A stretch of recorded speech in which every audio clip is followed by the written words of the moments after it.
Something is happening in parking lots across America that nobody in the automotive industry predicted. 19, 20, 22-year-olds, kids who grew up on TikTok and electric scooters and Uber Eats, are showing up at car shows. Classic car shows. Not for irony, not for a photo op.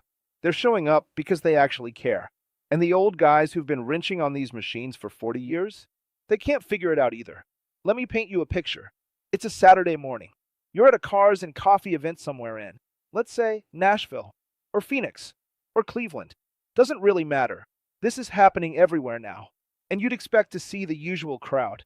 Men in their 50s and 60s in polo shirts. Guys who've owned their '69 Camaro since 1987 and will absolutely tell you about it. But mixed in with them, and this is the part that keeps surprising people, are young adults. Late teens, early 20s. Wearing beat-up New Balance and hoodies, taking pictures on their iPhones, and genuinely, sincerely geeking out over a 1972 Dodge Challenger. Not a Lamborghini, not a McLaren, not some six-figure supercar. A 50-year-old American muscle car with rust on the wheel arches. And the conversation these kids are having isn't, oh, that's vintage, very aesthetic. Is that a 446-pack? What carb setup are you running? Did you keep the original console shifter? These are not casual observers. These are people who have done their homework. And nobody in the traditional car world expected this. Not the dealerships, not the auction houses, not the manufacturers.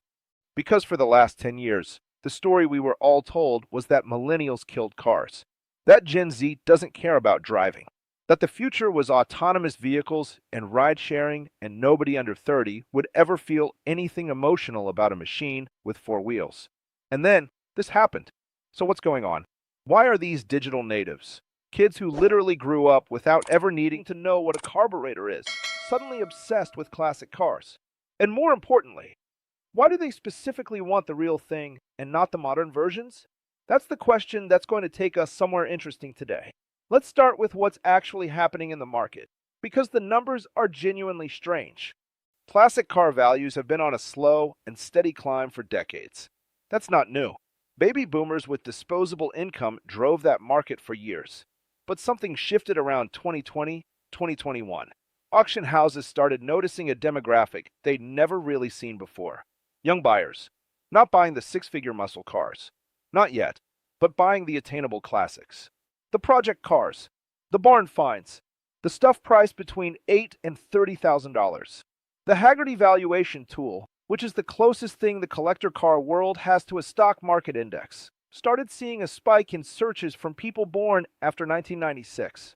Think about that. People born after 1996. That's the iPhone generation.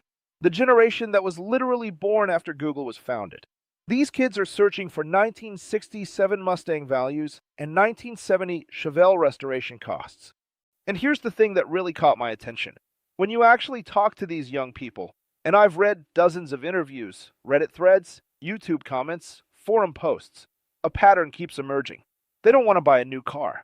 But it's not just economics, even though that's part of it. It's something deeper. They specifically want a classic. And not just to own one. They want to work on one. They want the project. They want the challenge. But, and this is the crucial part, they don't want an overpriced project. They don't want to be taken advantage of. They don't want to spend $40,000 on a car that needs another $40,000 in work. They want honest value. They want mechanical transparency. They want a car that shows them exactly what it is. And that phrase, that desire for something that shows you exactly what it is actually the key to understanding everything. Because Gen Z, more than any generation before them, has grown up in a world where almost nothing shows them exactly what it is. Social media shows them filtered reality. News shows them curated narratives. Marketing shows them manufactured desire. Even their relationships are mediated through screens and algorithms. And then they lift the hood of a 1968 Ford Mustang, and they see a 289 cubic inch V8 sitting there, carburetor on top, spark plug wires going to each cylinder, oil pan at the bottom. Everything visible and logical and real. You can see it. You can touch it. You can understand it. In a world drowning in abstraction, that engine is the most honest thing they've ever seen.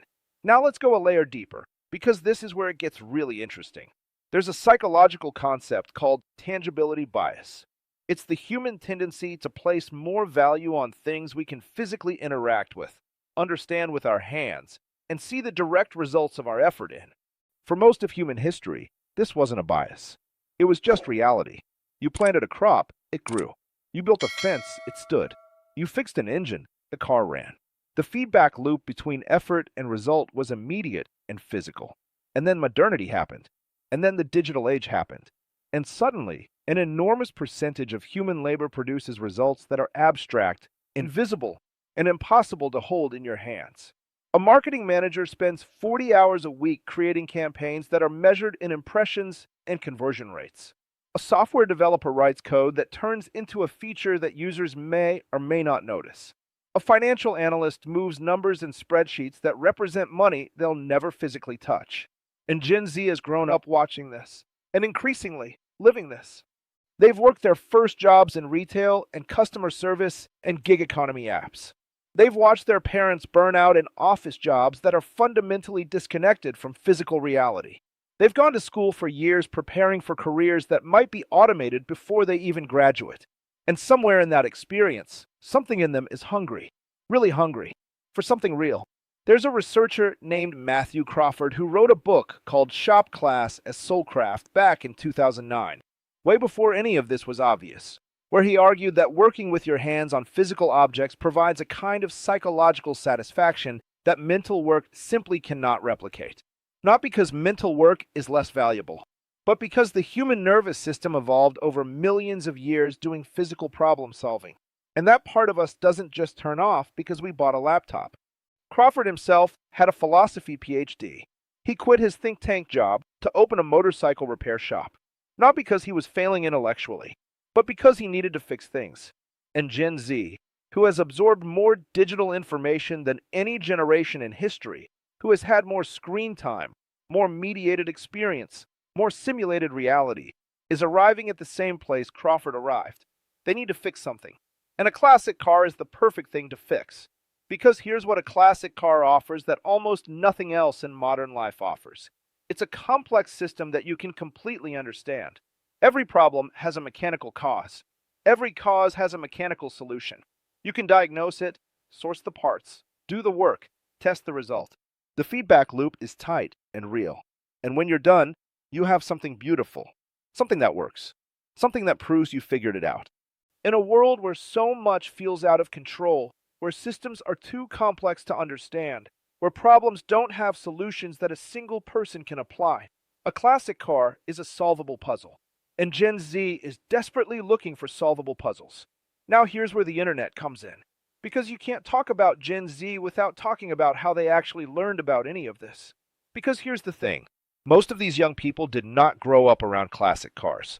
Their dads weren't restoring Chevelles in the garage. They didn't spend Saturday mornings at swap meets.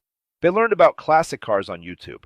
And specifically, they learned about them through a wave of creators who figured out something that the old school car world hadn't understood yet. The build process is more interesting than the finished car. Think about channels like Mighty Car Mods, Tavarish, B is for Build, Smoking Tire, Finny is on the Internet, or the 100 smaller channels where someone with a $10,000 budget and a modest garage is tearing into a beat-up old car and documenting every single step. These videos do something really specific. They demystify the machine. They show you that a carburetor isn't magic. They show you that rust can be cut out. They show you that a seized engine isn't necessarily dead. They turn the intimidating into the achievable. And Gen Z absolutely devoured this content.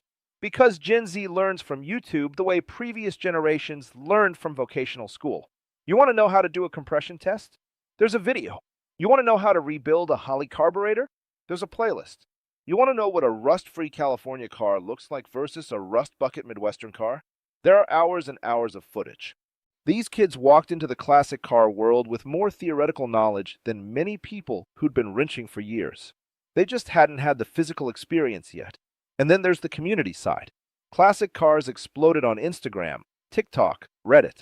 Subreddits like r/project_car and r/classic cars and r/barn finds have hundreds of thousands of members, a huge chunk of whom are young. And what's the culture in those spaces? It's collaborative. It's encouraging.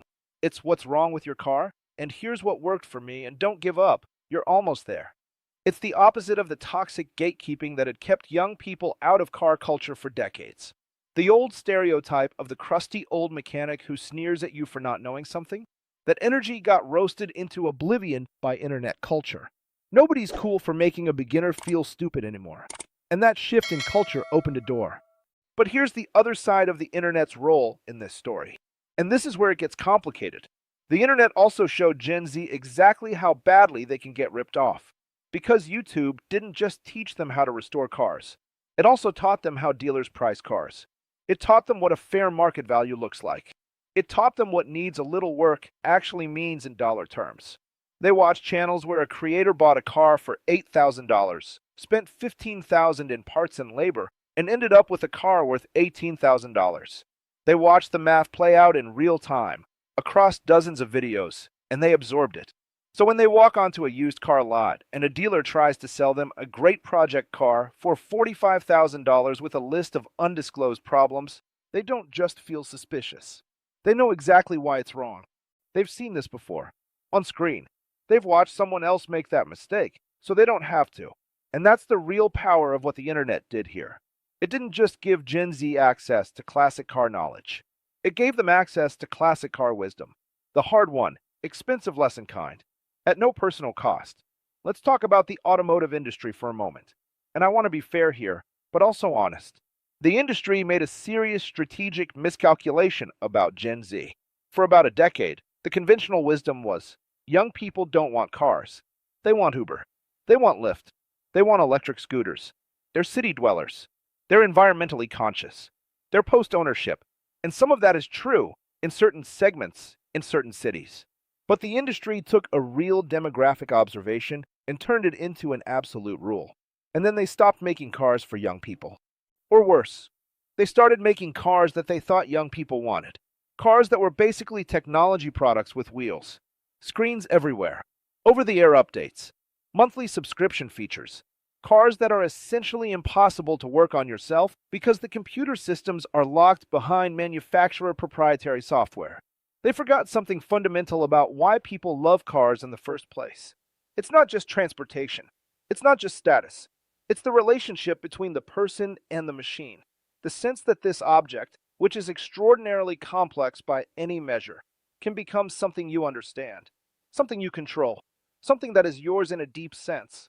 Modern cars, especially in the $20,000 to $40,000 range that a young buyer might actually be able to afford, have moved aggressively in the opposite direction.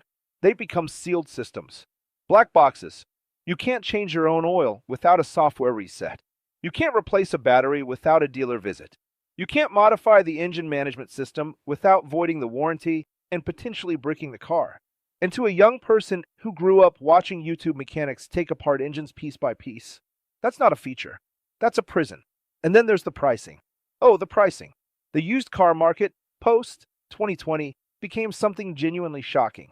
Thanks to a combination of chip shortages, supply chain disruptions, pandemic demand spikes, and good old-fashioned dealer opportunism, used car prices did something economists had never really seen before. They went up. A lot. For years. In a row. At one point, the average used car was actually worth more than its original sticker price. Let that sink in. A car that had been driven for 3 years and had 40,000 miles on it was selling for more money than when it was brand new. For a young person trying to enter the market, this was a nightmare. The cars they could theoretically afford, older, higher mileage vehicles, were now priced as if they were somehow valuable assets. And that's when something clicked. If a 10-year-old Honda Civic with 120,000 miles is going to cost me $18,000, and a 1969 Ford Mustang needs $12,000 in restoration, but I can buy it for $14,000, at least the Mustang is actually worth something when I'm done. At least the Mustang doesn't lose 15% of its value the moment I drive it off the lot. At least the Mustang has a story, has soul, has something I can learn from and be proud of. The economics of the modern used car market accidentally made classic cars rational, which is something nobody planned for. But here we are. Okay, so now I want to bring all of this together because I think there's a bigger idea here that goes beyond cars. What Gen Z is doing with classic cars is actually part of something much wider that this generation is doing across multiple areas of their life. They are rejecting synthetic complexity in favor of honest simplicity.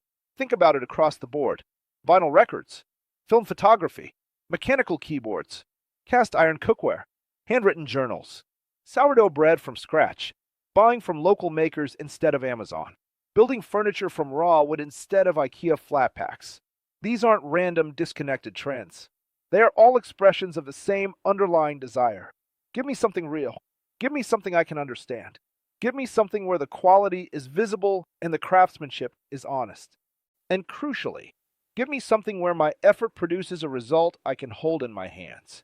Because here's what's fascinating about this moment in history. Gen Z is the first generation that grew up fully inside the digital world, and now, as adults, they're making their first autonomous choices about how to live. And a significant number of them are choosing, deliberately and consciously, to bring physical reality back into their lives. Not because they hate technology. They don't. They love technology. They're extraordinarily fluent in it. But because they understand intuitively, maybe more clearly than any generation before them, that a life lived entirely in screens and algorithms and simulated experience is missing something. And classic cars are one of the most spectacular expressions of that realization. Because a classic car is not just a machine. It is a relationship with a physical object that demands your full presence. You cannot restore a car while checking your phone. You cannot tune a carburetor while watching Netflix. You cannot diagnose an electrical fault while your mind is somewhere else. The car demands all of you. And for a generation that grew up with notifications and multitasking and infinite scroll and content designed to capture your attention in 30-second fragments, having something that demands your full presence isn't a burden. It's a relief. That's the big realization. Classic cars aren't nostalgia for Gen Z. They don't miss the 1960s. They didn't live through the 1960s. Classic cars are a solution to the specific psychological problems of living in the digital age. And the reason they specifically don't want overpriced projects isn't just about money. It's about respect. It's about not being treated as naive. It's about demanding that the value they're being asked for be real and visible and honest. A generation that was sold fake happiness on Instagram, fake news on Facebook, fake scarcity by algorithms, fake connection through social media. This generation has a finely tuned detector for when they're being manipulated. And an overpriced project car?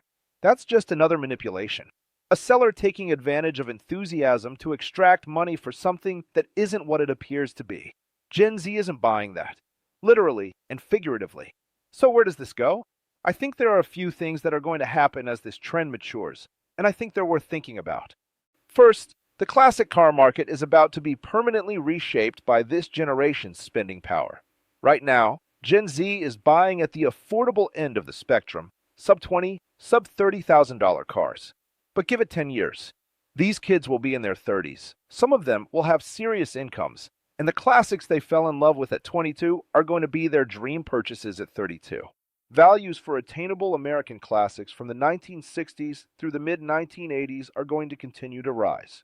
Not because of manufactured scarcity or investor speculation, but because there is a genuine, growing, emotionally invested audience for these cars.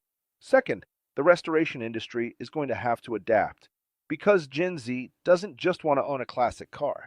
They want to be involved in the restoration. They want to learn. They want YouTube-worthy builds. They want someone who will teach them, not just charge them.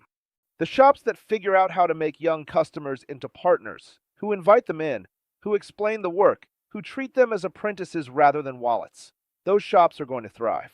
The shops that keep doing business the old way, treating the customer as ignorant and the car as a money extraction opportunity, are going to struggle, because that customer has done their research, and they will find the honest alternative.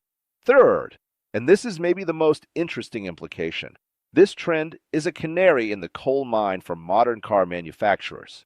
Because if young people are choosing 50-year-old cars over modern options, that's not just a quirky cultural phenomenon. That's feedback. That's the market saying something. It's saying, the modern car has lost something important, and we want it back. So manufacturers are hearing this. There's been a wave of retro-influenced designs. The Dodge Challenger and Charger, the Ford Bronco, the reimagined Chevy Blazer, the VW Golf maintaining its identity over decades. These aren't accidents. They're responses to a hunger for design that has character. But design is not enough if the mechanical experience is still a sealed black box. The aesthetic homage doesn't land if the ownership experience is still disconnected and frustrating and proprietary. The manufacturers who figure out how to give people a car that feels real, that can be understood, maintained, personalized, and loved, are going to have a genuinely devoted audience. And the ones who keep treating cars as subscription-based technology products, they might find that the most engaged, most passionate car buyers in the market have gone looking elsewhere. Specifically, they've gone to the garage down the street, and they're pulling a tarp off something from 1971. Here's the thing I keep coming back to. We live in an age of extraordinary convenience. We can get almost anything delivered to our door in 2 days. We can summon transportation with a button. We can communicate with anyone on Earth instantaneously. We have access to more information than any human being in history. And somehow, in the middle of all that convenience, a generation of young people is choosing to spend their weekends with bleeding knuckles and oil-stained clothes, lying under a 50-year-old machine, trying to figure out why it won't idle right. That choice means something. It's not stupidity. It's not impracticality. It's not nostalgia for a time they never lived through. It's a statement about what it means to be human, about the things that convenience can't replace, about the particular kind of satisfaction that only comes from making something work through your own hands and your own mind. There's an old idea, older than cars, older than modern psychology, that a person who can make something, fix something, understand something in its physical form has access to a kind of dignity that pure consumption can't provide. You are not just a user of the world. You are someone who can affect it, change it, restore it. A classic car, sitting in a driveway looking rough and beaten and not quite right, says something specific to the right person. It says, I used to be beautiful, and I can be beautiful again. But someone has to care enough to do the work. And Gen Z, for all the things they've been criticized for all the hot takes about their attention spans and their sensitivity and their screen addiction, a surprising number of them are walking up to that car and saying, okay, I'll do the work. Just don't price it like you've already done it for me. And honestly, that's one of the most encouraging things I've seen in a while. Because whatever your feelings about cars, about generations, about nostalgia and practicality and the state of the world, a young person choosing craft over convenience, choosing the real over the simulated, choosing the challenge over the shortcut, that's something. That's something worth paying attention to.